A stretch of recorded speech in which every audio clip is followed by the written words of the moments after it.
हमने आरक्षण खत्म कर दिया, सारे सरकारी संस्थानों को निजी हाथों बेच दिया, तुम अपर कास्ट हो तो तुम भी खुश हो लो। देखो हमने ये संविधान खत्म कर दिया। में भारत के संविधान को तार तार करके जलाना और सेमिनार करके भगवा रंग का संविधान पेश करना गुनाह नहीं है कि उनकी जेलें टूटेंगी और हमारे साथी बाहर आएंगे। उनका काम है नफरत का, उनका काम है लोगों को लड़ाने का, तोड़ने का। हिंदुओं को खुश करो, देखो हमने मुसलमानों को ठिकाने लगा दिया। ये सच है भाई, इस देश में वो एक सांस्कृतिक संगठन है और उसके मुखिया बोल रहे हैं कि हाँ हम इस देश में मुसलमानों को रहने देंगे। रह सकते हैं वो। भाई आप कौन है इस देश में यह बात कहने वाले कि आप रह सकते हैं या आप नहीं रह सकते? अभी यहां जितनी भी बातचीत हुई, इसे सुनने के बाद पहली बात यह समझ में आ रही होगी कि कैद कोई और है और हम उनकी रिहाई के लिए आए हैं। लेकिन ये सब होता हुआ देखता और शायद हम लोग का कुछ न कर पाना, मुझे ऐसा लगता है कि उनकी बजाय कहीं हम ही तो नहीं कैद हैं, अलग अलग दायरों में, अलग अलग वजहों से। और जो लोग कैद हैं, जिनकी तस्वीरें अभी एक साथी ने कहा कि पहले हम लोग आते थे किसी और को छुड़ाने, अब ऐसा लग रहा है कि अपने ही कोई घर का उन तस्वीरों में दर्ज हो गया। तस्वीरें कम हुआ करती थी, वो बढ़ती जा रही हैं। और सच बात यह है कि ऐसे बहुत सारे लोग इस देश के तमाम अलग अलग हिस्सों में अपने हक हुकूक के लिए लड़ने बोलने की वजह से कैद हैं और शायद उनकी तस्वीरें भी, उन सब की तस्वीरें यहां नहीं है। और गुनाह क्या है? और सुन रहे थे, हम भी सुन रहे थे उस गुनाहों को जिनका खामियाजा ये भुगतना पड़ रहा है कि इस मुल्क की अदालतें, इस मुल्क के निजाम और जितने भी किस्म के हुक्मरान हैं, उन्हें यह दिख रहा है कि किसी का गुनाह यह है कि वो CNRC जैसे कानून की मुखालफत करता है और अपने लोकतांत्रिक हक के लिए वो बोलने लगे तो वो गुनाह है। कोई किसी के घर में किताब या कोई दस्तावेज बंदूक की तरह मिल रहा है, वो गुनाह है। और एक और किस्सा आपने सुना अभी कि किसी पुलिस थाने में चोरी हो गई और किस चीज की चोरी हुई नहीं पता। चोरी हुई महाराष्ट्र में और वहां के बाद दिल्ली के एक प्रोफेसर को उठा लिया गया और ये उनका गुनाह है जो उन्हें पता ही नहीं, ना उनके घर वालों को पता, चार्जशीट पर फाइल नहीं हुई रही है। ये सब गुनाह है। गुनाह है इस देश में क्रांतिकारी इस्तकबाल और इंकलाबी सलाम बोलना। गुनाह है इस देश में आदिवासियों के हक के लिए लड़ना। भीमा कोरेगांव की उस इतिहास को याद करना गुनाह है। मगर इस देश में चाकू तेज करने की बात करना कोई गुनाह नहीं है। घरों में तलवार रखे जाने की बात खुलेआम मंचों से करना गुनाह नहीं है।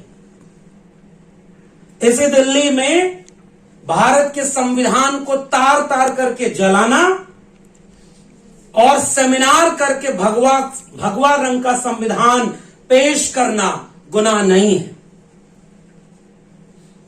इसी देश में आज के वक्त धर्म संसद का नाम लेकर के एक सम्मेलन करना और उसमें घोर अधार्मिक और हिंसक बातें करना गुनाह नहीं है। इस देश में गुनाह की परिभाषा बदल गई है और इसलिए मुझे लगता है कि ऐसी परिभाषा में हमें फक्र है उन गुनहगारों पर जो इस मुल्क की जमहूरियत को बचाने के लिए हमारे हिस्से की लड़ाई लड़ते हुए जेल में। और इसलिए हमें जोखिम उठाना होगा, सच कहने का जोखिम, और जिन्होंने जोखिम उठाया उसी का तो खामियाजा वो भुगत रहे हैं।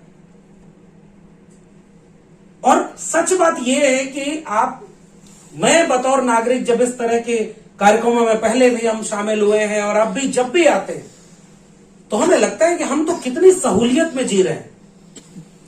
हमें पता ही नहीं कि हमारे हिस्से की लड़ाई कौन लड़ता हुआ कितनी मुश्किल में है, उसका परिवार कितना कुछ झेल रहा है। जो हक की लड़ाई के लिए लड़ने गया उसे इतना झेलना पड़ रहा है, और जो हकमार बैठे हैं वो आबाद खुले घूम रहे हैं। वो देश लूट लें, वो सब कुछ कर लें, अब वो अपने लोगों को हुक्मरान बनाएं और इस मुल्क को बेच करके अपने दोस्त को दुनिया का दूसरा सबसे अमीर आदमी बना दे। और अब तो ऐसा हो रहा है कि जैसे सबसे बड़े इंटेलेक्चुअल वही है, वो टीवी पर बैठकर इंटरव्यू देंगे कि कैसे इस देश में फ्रीडम ऑफ स्पीच होनी चाहिए, जो हर तरह की बोलने वाली आवाजों को बिकते हुए बाजार में खरीद ले रहे हैं। उनका चैनल पे इंटरव्यू चलाया जाएगा। और दूसरी तरफ एक ऐसा सांस्कृतिक संगठन है भाई इस देश में जो गैर राजनीतिक है, जो राजनीति नहीं करता, वो एक सांस्कृतिक संगठन है, और उसके मुखिया बोल रहे हैं कि हां हम इस देश में मुसलमानों को रहने देंगे। रह सकते हैं वो? भाई आप कौन है इस देश में यह बात कहने वाले कि आप रह सकते हैं या आप नहीं रह सकते? अभी तो आप वाला देश बना भी नहीं है जो अखंड भारत आप बनाना चाह रहे हैं। यह सब कुछ होता हुआ देखना और तब यह सोचना कि इस देश में संविधान कहां है, क्या कर रही है न्यायपालिकाएं, कहां खड़ा है वो कानून, वो चार्जशीट, वो मुकदमे, वो जेलें किसके लिए बनी थी और कौन कैद है। भाई ये सब सवाल दरअसल आपसे नहीं अपने आप से पूछ रहा हूं। जब प्रोफेसर साईं बाबा का किस्सा सुना रही थी और मैडम ने ये कहा कि उनको ढंग से जेल में खाना मिले, इसके लिए जेल के बाकी साथी जब भूख हड़ताल करते हैं तब उन्हें हॉस्पिटल ले जाना है या उनकी बुनियादी जो जरूरत है वो पूरी हो पा रही है। आप कल्पना करें कि कानून कहां है। हम इतिहास में पढ़ते थे कि भगत सिंह और उनके साथियों को जेल में अनशन करना पड़ता था, लड़ाई लड़नी पड़ी, कुर्बानी देनी पड़ी। और बहुत भावनात्मक बात है, लेकिन सोचना होगा इस मुल्क के लोगों को, अगर आज भगत सिंह होंगे कहीं तो सोच रहे होंगे हम किनके लिए शहादत दिए, और ये देश बाकी मुल्क के जो अमन पसंद लोग हैं वो चुपचाप सब होता हुआ देख रहे हैं। कोई आदिवासियों के बीच से पत्रकार को उठा ले गया, कोई छात्र को विश्वविद्यालय लोगों को ले गया, और बाकी देश में कोई हलचल ना हो, तो फिर इससे किसको हिम्मत मिलती है? हिम्मत उन्हें ही मिलती है, वो चाहते हैं कि बारी बारी करके एक एक आवाज को खामोश कर देंगे। मुझे लगता है कि आज की इस बातचीत का एक मकसद तो शायद ये भी होगा कि इस दिल्ली के छोटे से कमरे की चारदीवारी के दूर, बहुत दूर देश के कोने कोने में शायद ये आवाजें जाएंगी, शायद उनके निर्जीव से पड़े जिस्म को झकझोरेंगी कि भाई आपके देश में और क्या क्या हो रहा है, आप कब जागोगे। मैं इसे उम्मीद से यहां आया हूं, क्योंकि अगर ऐसा नहीं हुआ तो सच है कल कोई और तस्वीर थी यहां, एक आध तस्वीरें कम होंगी, कई तस्वीरें जुड़ेंगी, और शायद उन्हीं में से कोई एक तस्वीर की जगह हमारे बीच के किसी व्यक्ति की तस्वीर अगली बार वहां होगी। और क्या शायद मतलब हम लोग इसका इंतजार कर रहे हैं। मुझे चेगवेरा की एक पंक्ति याद आती है कि उसने कहा कि मैंने कब्रिस्तान में उनकी भी कब्र। तो ये कोई जरूरी नहीं है कि जो बोलेगा वही सजा पाएगा, वही कैद होगा। जो नहीं बोल रहा है, खामोश है, नंबर तो उसका भी आएगा। कोई चैनल बिक जाए, कोई कंपनी बिक जाए, कोई विश्वविद्यालय बिक जाए, तो उस विश्वविद्यालय के बोलने वाले, लड़ने वाले छात्र और प्रोफेसर ही नहीं उसके शिकार होंगे। जो खामोश होकर के उस विश्वविद्यालय प्रशासन और देश के प्रशासन के साथ खड़े थे, वो भी तो उसके शिकार होंगे और हो रहे हैं। तो मैं केवल ये बात सोच रहा हूं और अपील और गुजारिश कर रहा हूं इस मुल्क के लोगों से कि आप कब क्या अपने बारी का इंतजार कर रहे हैं? कैसा देश बनाया जा रहा है भाई? किस बात पर बहस होनी चाहिए? नफरत का व्यापार चारों तरफ। कोई टीवी एंकर कोई बयान दे दे कि भाई ये देखो, ये व्यक्ति जो पुलिस वाले को मार दिया, ये मुसलमान था और जिहाद का शिकार हो गया, ये ASI। और कुछ दिन बाद, कुछ ही घंटे बाद पुलिस आके बयान दे रही है, भाई ये गलत, तुम अफवाह उड़ा रहे हो, तुम पत्रकार हो, वो मुसलमान नहीं, वो हिंदू है। ट्वीट डिलीट हो गया, काम खत्म, अगला शिकार की तलाश कर रहे हैं वो जो तलवार लेकर एंकरिंग करते हैं इस देश में। कुछ दिन में तलवार लेकर के विश्वविद्यालय में पढ़ाई उड़ाई भी होगी। मैं तो उसी विश्वविद्यालय से आ रहा हूं, बड़ा चिंतित हूं, परेशान हूं। हमारे विश्वविद्यालय में अब नए नए सिलेबस बन रहे हैं कि भारतीय परंपरा, भारतीय संस्कृति, भारतीय चिंतन धारा, इनको हम विश्वविद्यालय के विद्यार्थियों को पढ़ाएंगे। लेकिन मैं एक सवाल पूछता हूं कि क्या उसमें भारतीय चिंतन, परंपरा, धारा और इन सब में वो सारे सवाल पूछने वाले लोग शामिल होंगे या नहीं? और वो कौन सा भारत होगा जिसमें सच बोलने पर गुनाह ये मिल रहा है कि सजा मिलेगी, आप जेल जाएंगे? तो इसलिए मैं उम्मीद करता हूं, पता नहीं ये कार्यक्रम करके शायद यहां आने का एक फायदा केवल मुझे ये दिखता है कि हम सब एक दूसरे से हिम्मत लेते हैं और हिम्मत देते हैं। जिनके परिवार के लोग जेल में बंद हैं, वो अगर अपनी बात खत्म करते करते ये बात कह के जाएं कि एक ऐसा सवेरा आएगा, वो सारे लोग बाहर होंगे जो आज जेल में हैं, तो मुझे लगता है कि हमें यहीं से हिम्मत मिलती है। जब वो नहीं टूट रहे तो हम क्यों टूटे? और शायद हम सब एक दूसरे को हिम्मत दे करके ही टूटने से बचा पाएंगे। क्योंकि मेरा मानना यह है कि इतिहास, मैं अभी कुछ लोगों से बातचीत कर रहा था तो मुझे याद आ रहा था वही भारतीय चिंतन, परंपरा, भारतीय संस्कृति, जिसमें जब कबीर कहीं किसी इतिहास के कोने में खड़े होकर सवाल कर रहे थे कि ऐसी दुनिया, ऐसी बावली पाथर पूजे जाए। वो कबीर सवाल कर रहे थे कि पाथर पूजे हरि मिले तो मैं पूजूं पहाड़ ताते, ये चाकी भली पीस खाए संसार, काकर पाथर जोर के मस्जिद लई चुनाए, ता चढ़ मुल्ला बाग दे क्या बहरा हुआ खुदाए, अरे इन दोन राह न पाई, हिंदुन की हिंदुआई देखी तुर्कन की तुर्काई।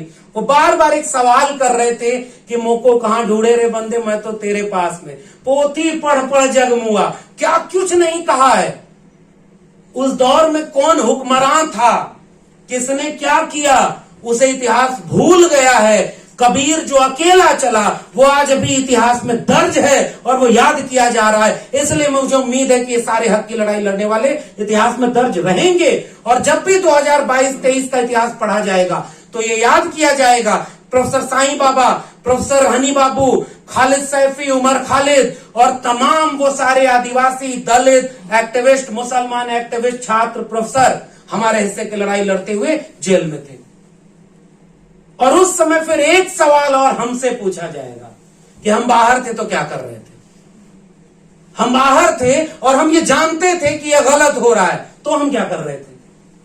मुझे लगता है कि ये वो सवाल है जिसका जवाब शायद हमारे पास नहीं होगा। और इसलिए मैं शायद इस मंच पर खड़ा होकर केवल खुद से एक अपील करना चाहता हूं कि यह न देखा जाए कि जुल्म कितना बड़ा है।